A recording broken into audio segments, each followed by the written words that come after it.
Ranking the most powerful super villains in Maddox supernatural horror comedy स्त्री universe. अब क्या नाम है इसका, आप लोग कमेंट्स में लेके बताओ कि इस यूनिवर्स का एक्चुअल नाम क्या है जो ऑफिशियली दिया गया हो, क्योंकि ये सारे नाम्स तो हम ही ने बनाए हैं। ठीक है, तो आज की इस वीडियो में हम बात करने वाले हैं कि इस भूतिया यूनिवर्स के सबसे ज्यादा भूतिया villain most powerful super villains, जो कि एक झटके में सारे जो पॉजिटिव कैरेक्टर्स है ना, जिनको सिर्फ मन की शक्ति, अच्छाई और सच्चाई की शक्ति वाली पावर्स है जिनके पास, उनको तो ऐसे मार सकते हैं। वो चुटकी बजाते हुए दिख नहीं रहूंगा मैं तुम्हारे को। अरे कहना क्या चाहते हो? किताबें सर। अब पहले नंबर पर मैंने एक ऐसे सुपर विलन को रखा है जो कि लेडीज है। हाँ, अब तक तो कोई ऐसा सुपर विलन आया नहीं हो जो कि लेडीज है इस यूनिवर्स में, लेकिन फिर भी मैंने रखा है और उसका एक तगड़ा लॉजिक भी देगा मैं। तो अब उसको देखना चाहते हो तो चैनल को सब्सक्राइब और इस वीडियो को एंड तक देखना पड़ेगा। हाँ, लेडीज के लिए तो देखोगे ही।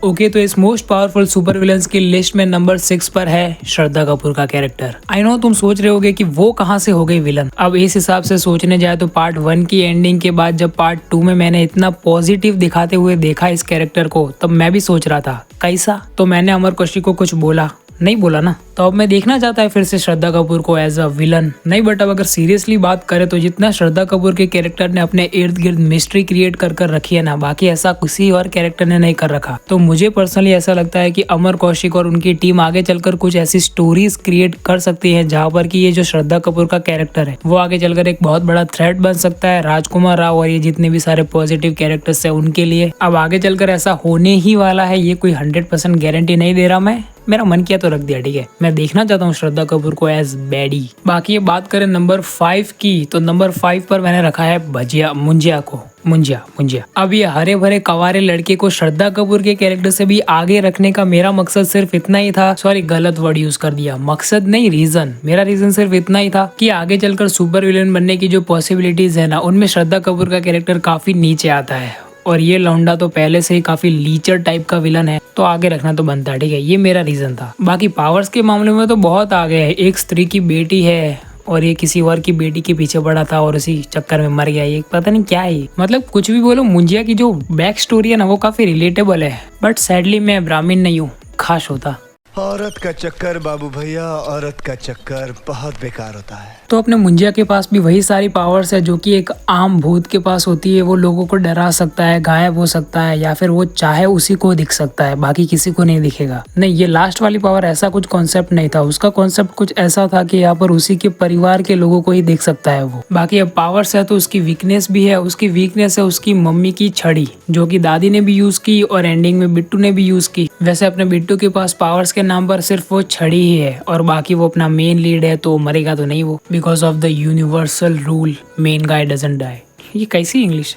नंबर 4 पे है सरकटा। अब सरकटे को इतना पीछे रखने का रीजन तो है ही नहीं, क्योंकि बाकी सारे कैरेक्टर्स जो है वो उससे ज्यादा पावरफुल है, यही रीजन है। अब अपना सरकटा भी एक ऐसा ही विलन है जो कि अपने जवानी के दिनों में, नहीं इंसानी दिनों में, और तब जवान भी होगा वो, तब काफी लीचड़ बना करता था और इसीलिए स्त्री जी ने उसे मार दिया। वो भी स्त्री जी बनने के बाद, क्योंकि आम औरत बनकर तो मार नहीं सकती थी। स्त्री जी को मारा गया चंद्रभान के द्वारा और फिर वो मरी। फिर बदला लेने के लिए उसको और खतरनाक बना दिया, उसको मार कर। व्हाट, कितना ओवरथिंक करने लगा हूँ मैं आजकल, मेडिटेशन करना पड़ेगा। इतना लॉजिक तो नोलन भाई की मूवी में भी नहीं लगाता मैं।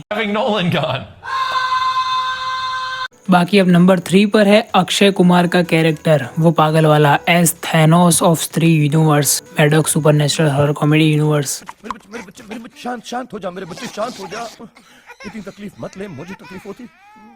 अब यार वैसे मिस्टीरियस कैरेक्टर तो ये अक्षय कुमार का कैरेक्टर भी है। जिस तरह से इसने खेल कर वो अस्थियां हासिल की है ना सरकटे की, और फिर एंडिंग में जो यहाँ पर दिखाया गया हमें कि उसको पावर्स मिल गई है सारी सरकटे की, उसकी अस्थियों को पी कर, एंड अब उसके पास भी वो सारी पावर्स आ गई है जो कि अपने सरकटे के पास यानी कि चंद्रभान के पास थी। और ये तो तुम लोग जानते ही होगे कि चंद्रभान के वंश का ही है ये अक्षय कुमार का कैरेक्टर। देन हु नोज इसके पास सरकटे से भी ज्यादा पावर्स आ गई हो। अब इसके लिए तो यहाँ पर अमर कौशिक को उनकी पावर्स डिसाइड करनी पड़ेगी और आगे चलकर यूनिवर्स में उनको इस तरीके से एज थैनोस दिखाने का मन किया तो वो दिखाएंगे। अब बाकी और अमर कौशिक का इस यूनिवर्स को लेकर एक और प्लान है जहाँ पर कि वो और सारे विलन्स को इंट्रोड्यूस करना चाहते हैं। हाल ही में एमओसी वाले पॉडकास्ट में उन्होंने ही बोला था। तो मतलब ये अकेला विलन तो नहीं है। और अभी एक मूवी आ रही है थमा नाम से, जिसमें कि आयुष्मान खुराना रोल प्ले करने वाले एक वेम्पायर का। अब ये तो हम सभी जानते हैं कि कितनी सदियों से वेम्पायर्स और वेयरवुल्फ्स के बीच में दुश्मनी चलती हुई आ रही है। ये एक साला वेयरवुल्फ कुत्ता पीछे बोला भी है, अभी बैकग्राउंड में नॉइस ऐसा। हाँ, तो अपना देसी भेड़िया यानी कि जो भास्कर का कैरेक्टर है वो तो इस यूनिवर्स में एक पॉजिटिव कैरेक्टर है, तो अब उसके लिए तो नेगेटिव कैरेक्टर ही हुआ ना वेम्पायर, यानी कि अपने आयुष्मान खुराना का कैरेक्टर जो कि आगे चलकर इंट्रोड्यूस होने वाला है इस यूनिवर्स में। तो क्या बोलते हो भाई लोग, रख दे इसको सुपर विलन्स की कैटेगरी में और इस लिस्ट में सेकंड नंबर पर भी? और जो भी बोलना है वो कमेंट्स में लिख के बताना, क्योंकि मैं तो रख रहा है। क्योंकि अब मैं अक्षय कुमार के बाद एक तगड़ा विलन देखना चाहता हूँ इस यूनिवर्स में, जो कि शायद आयुष्मान खुराना का कैरेक्टर हो सकता है। अब मैंने तो रख दिया है, बाकी अमर कौशिक की मर्जी। अब भाई पावर्स के बारे में क्या ही बात करें, मूवी ही नहीं आई है। बाकी अब तुम लोग जानते ही होगे कि वेम्पायर्स के पास क्या पावर्स होती है, वो बैट बन सकते हैं, उड़ सकते हैं। और हाँ, स्त्री 2 की एंडिंग में वरुण धवन का कैरेक्टर यानी कि भेड़िया ने एक्सप्लेन भी किया है ना कि खून पी जाता है वो ऐसे गले में दांत गड़ा कर, मतलब ऐसा ही कुछ बोला था, ठीक है। तो फाइनली भाई लोग हम बात करने वाले हैं पहले नंबर के मोस्ट पावरफुल सुपर विलन के बारे में। तो जैसा कि मैंने बोला था कि यहाँ पर एक लेडीज होने वाली है, और लेडीज इतनी पावरफुल सुपर विलन तो कोई है ही नहीं इस पूरे यूनिवर्स में। लेकिन रुको एक सेकेंड, है, वो है स्त्री। वाह क्या फ्लिप क्लाइमैक्स है, एकदम से वक्त बदल दिया, जज्बात बदल दिए, जिंदगी बदल दी। कुछ भी नहीं बदला है, लॉजिक सुनो। इसके पीछे का लॉजिक ये है कि आगे चलकर एक बहुत बड़ा थ्रेट बन सकती है फिर से वो चंदेरी के लिए। एंड अगर तुमने नोटिस किया हो तो स्त्री 2 की एंडिंग में वो अपनी बेटी तक को नहीं पहचानती है और उस पर हमला करने को जाती है। एंड फिर वो पहचान जाती है जब वो अपना वो गला वाला स्टेप करती है। माँ बेटी में अच्छा कॉम्बिनेशन है नहीं है? हाँ, लेकिन आगे चलकर इस यूनिवर्स में हमें ऐसा कुछ दिखाया जा सकता है कि स्त्री जी का भेजा फिर गया और वो चंदेरी के लिए फिर से एक बहुत बड़ा थ्रेट बन गई, और उससे उनको बचाने आएगा राजकुमार राव का कैरेक्टर अपना विकी प्लीज। और अब मैंने इस लिस्ट में कुछ इस तरीके से विलन्स को अरेंज किया है जहां पर कि अगर जो चंदेरी के लिए खतरा है वो मेरी नजर में विलन है। तो अब कोई भी कमेंट्स में ये नहीं लिखेगा कि ये तो सिर्फ थोड़ी देर के लिए ही विलन बनेंगे स्टोरी लाइन्स में, फिर ऐसा क्यों कह रहा तू? हमारे यहाँ ऐसा ही होता है। ओके, तो मिलते हैं किसी और अगले इंटरेस्टिंग वीडियो में। तब तक के लिए भाई लाइक शेयर एंड सब्सक्राइब। जो नहीं करेगा उसको पाप लगेगा, ऐसा नहीं बोलने वाला मैं, क्योंकि ऐसा बोलने से मुझे ही पाप लगेगा। Multiverse of only films. Okay bye.